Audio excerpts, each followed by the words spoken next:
Баршаңызға сәлем, жігіттер, қыздар, аналар, әкелер, тәтелер, ағалар, әжелер мен аталар. Қазақ болсаң, лайкты бас. Ал, анекдоттарымызды бастайық.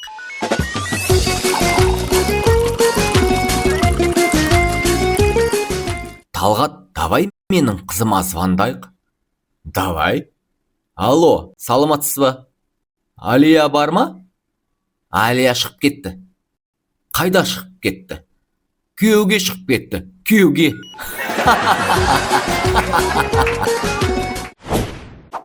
Жасұлан, сен білесің бе? Мен Дженнифер Лопестің сабыны болғым келеді. Оның шоколадқа ұқсас денесімен төмен қарай сырғып. Марат, Дженнифер Лопес кір сабынмен жуынбайды ғой.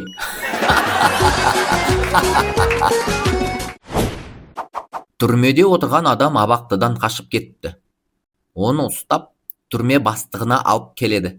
Түрме бастығы: "Түрмеден неге қаштың?" деп сұрайды. "Үйленейін деп едім." Дейді түрме бастығы. "Сенің бостандық туралы түсінігің қызық екен." Біз ана қыз екеуміз бір партада отырдық. Сосын үйлендік, сосын балалы болдық. Сосын не болды? Сосын бізді мұғалім басқа парталарға бөліп жіберді. Бірге ойнайтын орыс пен қазақтың балаларының бір-біріне мақтанып қоятын сәттері болады екен.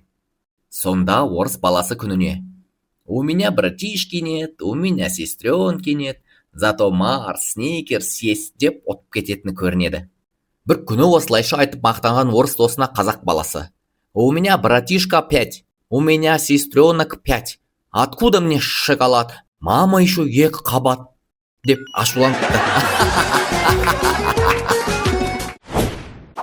Екі еркектің әңгімесі: "Сен көшеден әдемі келіншек көрсең, ең бірінші қай жағына қарайсың?" деп сұрайды біреу.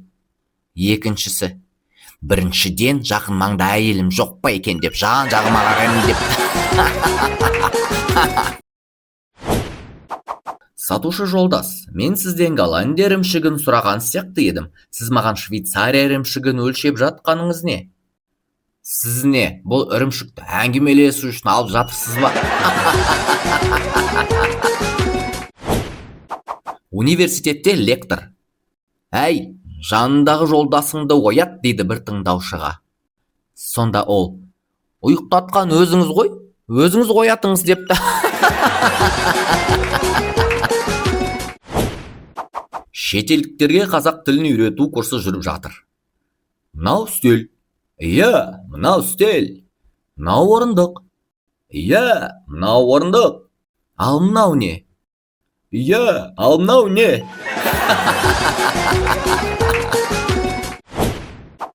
"Алло, апа, бұл қайсың ей?" "Мен ғой, немерең Нұрдәулет." "Қайда жүрсің ей?" "Алматыда оқып жүрмін ғой, 4 жыл болды." "Бәсе, үйде көрінбейсің."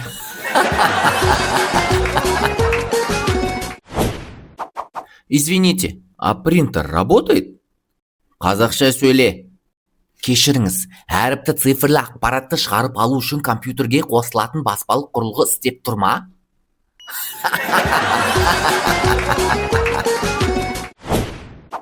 Бір жігіт мақтанғысы келіп досына барады да: "Білесің бе, менің итім сөйлейді екен." Сонда досы: "Білемін" деп жауап береді. Досы таңғалып: "Кім айтты?" десе, екіншісі: "Менің итім айтты" депті.